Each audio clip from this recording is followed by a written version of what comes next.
Soeben habe ich erfahren, dass Deutschland Friedrich Merz mit der CDU ein unwiderstehliches Angebot bekommen hat, und zwar von Frankreich. Und das wäre alles halb so wild, wenn wir nicht in der Zwickmühle wären, mit den Plänen Taurus-Lieferungen in die Ukraine noch zu schicken. Denn die USA plant ja den Abzug aus Europa, beziehungsweise natürlich auch, sie haben Atomsprengköpfe in Deutschland, was schon lange bekannt ist.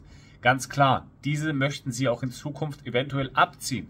Und jetzt kommt Frankreich daher und möchte Deutschland Atombomben zukommen lassen zum Schutz von Europa. Meine erste Frage ist, Frankreich-Europa, Frankreich-Deutschland sind ja keine großen Distanzen. Allerdings, warum müssen dann direkt in Deutschland erneut Atomwaffen geliefert werden bzw. dort stationiert werden? Jetzt würden viele sagen, ja, aber Deutschland ist Mitteleuropa, liegt zentral und deswegen kurze Wege, egal wohin in die Welt.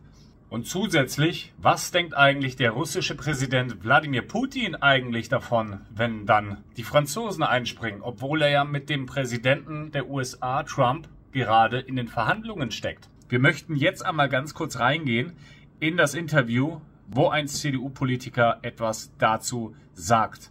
Und es gibt einige Herausforderungen. Und bevor wir reingehen, lasst dem Video gerne schon mal einen Daumen nach oben da, einen Kommentar am Ende des Videos und vor allen Dingen, ja, am Ende des Videos lasse ich Alice Weidel nochmal reden, was sie zu der ganzen Kriegsthematik in Deutschland, in der Ukraine sagt.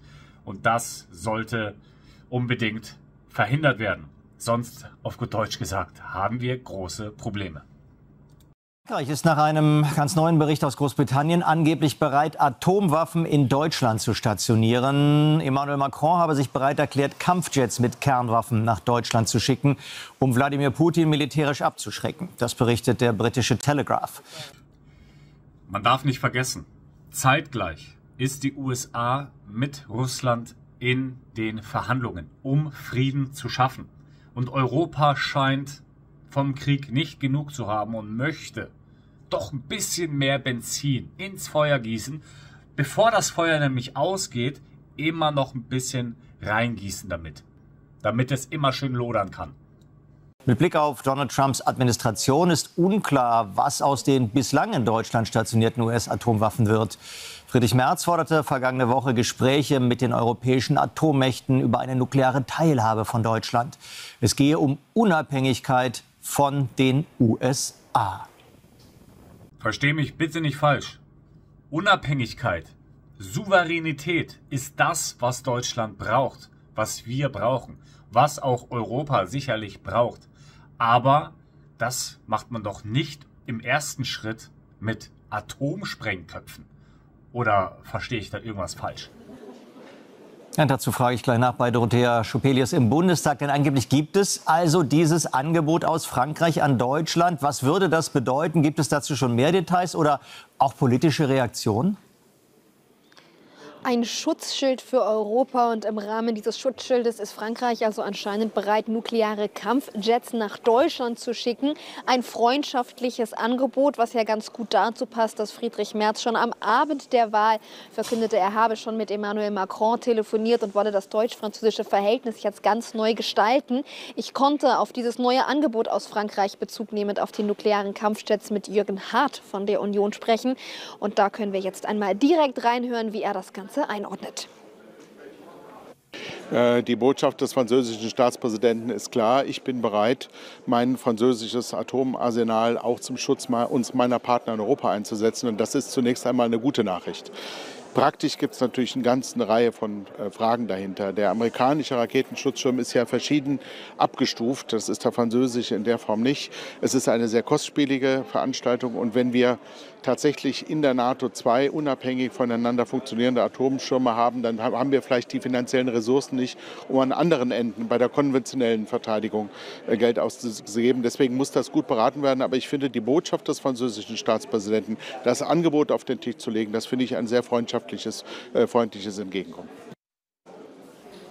Die Welt wartet nicht auf uns, das sagte Friedrich Merz noch am Wahlabend und meint damit die außenpolitische Ausnahmesituation, die momentan besteht. Die Wahl in Deutschland mit genügend eigenen Problemen, ob das nun die Wirtschafts- oder die Migrationspolitik sei, fällt aber eben auch in eine Zeit der Ausnahmesituation der Außenpolitik. Dieser möchte Friedrich Merz sich jetzt schnell und direkt zuwenden und hat nicht nur für das transatlantische Verhältnis ein neues Zeitalter angekündigt, sondern eben auch für das deutsch-französische, welches unter der Kanzlerschaft von Olaf Scholz nicht gerade unbedingt aufgeblüht ist.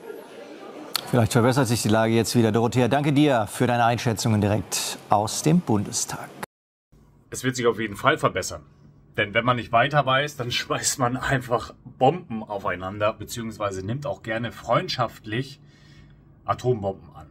Ich finde es sehr zu hinterfragen, das Ganze. Ich finde es ehrlich gesagt auch erschreckend.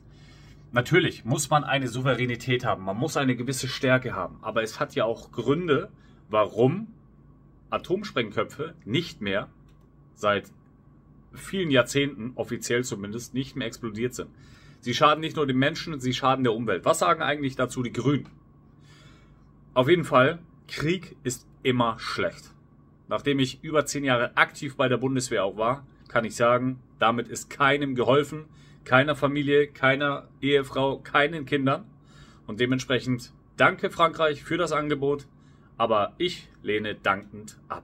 Schau dir gerne mal an, was Alice Weidel zu der gesamten Kriegsthematik sagt und lass mir unbedingt danach deine Meinung dazu da. Ich bin sehr gespannt, was du sagst und ja, wir sind eine Menschheitsfamilie und ich freue mich auf dein Feedback. Danke, dass du hier bist.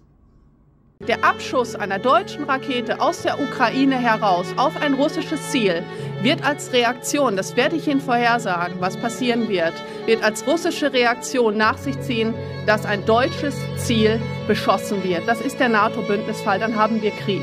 Und dementsprechend ist das unbedingt zu verhindern. Die AfD ist angetreten, unbedingt Taurus zu verhindern. Wir werden uns im nächsten Bundestag dafür einsetzen, dass Taurus verhindert wird.